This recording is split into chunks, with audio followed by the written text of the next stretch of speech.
आज हम इकाई 6 पौधों में पोषण के अभ्यास प्रश्नों को हल करेंगे। पहला प्रश्न कह रहा है, राधा अपने दोस्तों के साथ कई दिनों बाद खेत में गई तो उसे अपने लगाए हुए नन्हे पौधे कुछ बड़े लग रहे थे। वह सोचने लगी, हम तो भोजन रोटी दाल चावल सब्जी आदि खाकर बड़े होते हैं, यह पौधे क्या खाकर बढ़ते होंगे। तो पौधों की वृद्धि के लिए किन किन चीजों की आवश्यकता होती है, लिखिए। तो बच्ची ने बहुत सही सोचा कि पौधों की वृद्धि होती कैसे आखिर। तो आप लोग जानते हैं कि पौधे प्रकाश संश्लेषण की क्रिया द्वारा अपना भोजन निर्माण करते हैं। पौधे के उत्पादक होते हैं, अपना भोजन स्वयं बनाते हैं। पौधों की वृद्धि के लिए किस किस चीज की आवश्यकता पड़ती है। तो सूर्य का प्रकाश जरूरी है, जल जरूरी है, कार्बन डाइऑक्साइड जरूरी है और खनिज लवण भी जरूरत पड़ती है। तो चार चीज कौन कौन सी हो जाएंगी?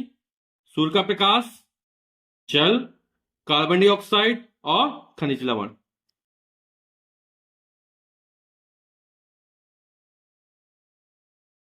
अगला प्रश्न है, नीचे दिए चित्र को ध्यान से देखिए, समझिए और प्रश्नों के उत्तर लिखिए। यहाँ पर चित्र एक में सूरज का प्रकाश डायरेक्ट पहुंच रहा है। यहाँ पर कोई काले रंग का पर्दा ढक दिया गया है ताकि प्रकाश इस तक ना पहुंच पाए। तो क्या होगा जब पौधे को सूर्य का प्रकाश और जल दोनों मिलेंगे? तो जब पौधे को सूर्य का प्रकाश और जल मिलेगा तो प्रकाश संश्लेषण क्रिया अच्छे से होगी, है ना। तो क्या होगा? पौधे में वृद्धि होगी। तो प्रकाश संश्लेषण की प्रक्रिया होगी, पौधों में पोषण तथा वृद्धि होगी। क्या होगा जब पौधे को एक काले पर्दे से ढक दिया जाएगा? तो जब पौधे को काले पर्दे से ढक दिया जाएगा तो प्रकाश संश्लेषण क्रिया नहीं हो पाएगी और उसके अभाव में क्या हो जाएंगे? पौधे मुरझा जाएंगे। तो काला पर्दा ढक देने पर प्रकाश संश्लेषण क्रिया के अभाव में पौधा मुरझा जाएगा।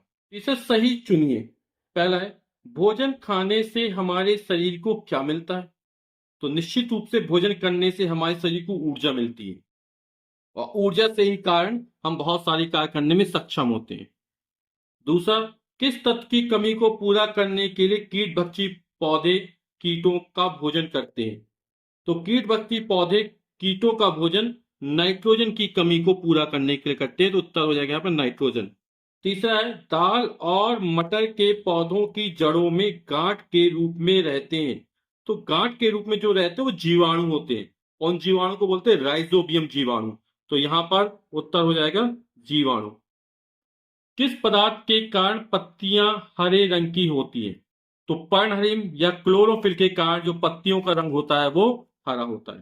पौधों द्वारा भोजन ग्लूकोज बनाने की प्रक्रिया कहलाती है।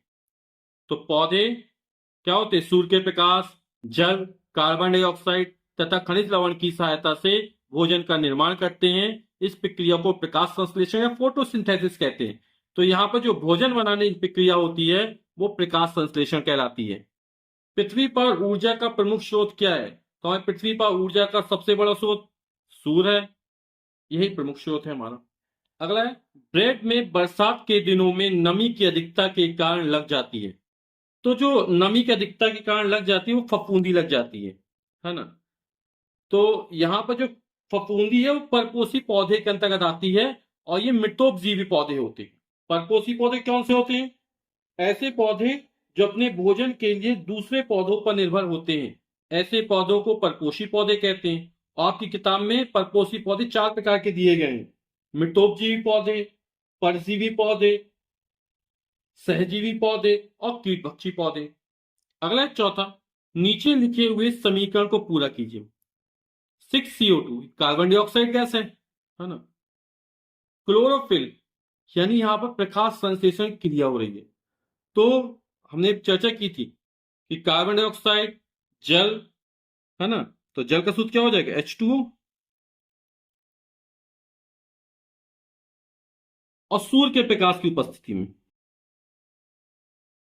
पेड़ पौधे क्या करते हैं? भोजन बनाते हैं। तो भोजन क्या है? ग्लूकोज बनता है। तो यहां पे हो जाएगा ग्लूकोज C6H12O6। अब यहाँ क्रिया को संतुलित करने के लिए यहाँ पर हमें 6 जल के अणु लेने पड़ेंगे। तो 6CO2 प्लस 6H2O, सूर्य के प्रकाश और पौधों में होता क्लोरोफिल के कारण क्या बनता है? ग्लूकोज बनता है और ऑक्सीजन गैस मुक्त होती है। यही ऑक्सीजन गैस हम सांस ग्रहण करने की प्रक्रिया में लेते हैं। इसलिए हमें अधिक से अधिक पौधे लगाने चाहिए ताकि वातावरण में जो कार्बन डाइऑक्साइड की अधिकता है वो किसमें बदल जाए, प्राणदायी वायु ऑक्सीजन में बदल जाए। क्वेश्चन 5वां है, बच्चों कुछ फसल की जड़ों में आपने गांठों को देखा होगा। इन गांठों में राइजोबियम जीवाणु कुछ विशेष प्रकार के पौधों की जड़ों में पाए जाते हैं। चित्र को ध्यान से देखिए और किन्हीं दो पौधों के नाम बताइए जिनकी जड़ों में ये ग्रंथियां गांठें पाई जाती हैं। तो जो दाल कुल के पौधे पाए जाते हैं उनकी जड़ों में राइजोबियम जीवाणु रहते हैं। और दाल कुल के पौधे होते हैं हमारा मटर हुआ, चना हुआ। दाल कुल के पौधे कौन से हैं, चना हुआ, मटर हुआ।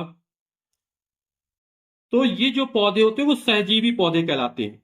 सहजीवन में क्या होता है, यहां पर ये जो राइजोबियम जीवाणु होते हैं वो वायुमंडल की नाइट्रोजन को घुलनशील नाइट्रेट में बदल देते हैं, जो जड़ों के माध्यम से अवशोषित होकर पौधों तक पहुंच जाती है और पौधों में नाइट्रोजन की कमी पूरी हो जाती है। और इन जीवाणु का क्या फायदा हुआ, इनको यहां पर रहने का स्थान मिल जाता है। तो दोनों का एक दूसरे से फायदा होता है, इसलिए बोलते हैं सहजीवन। और ऐसे पौधे सहजीवी पौधे कहलाते हैं। तो चना और मटर सहजीवी पौधों के उदाहरण हो गए। तो यहां पर हमें बताना है कौन उत्पादक है और कौन उपभोक्ता है। हरे पौधे अपना भोजन स्वयं बनाते हैं, है ना, तो ये उत्पादक कहलाते हैं। बाकी जीव जितने भी हैं वो प्रत्यक्ष या अप्रत्यक्ष रूप से पौधों पर निर्भर करते हैं। तो पेड़ पौधे उत्पादक कहलाते हैं। तो यहां पर ये उत्पादक हो जाएगा, ये उत्पादक हो जाएगा, ये उत्पादक हो जाएगा, और बाकी ये उपभोक्ता हो जाएंगे।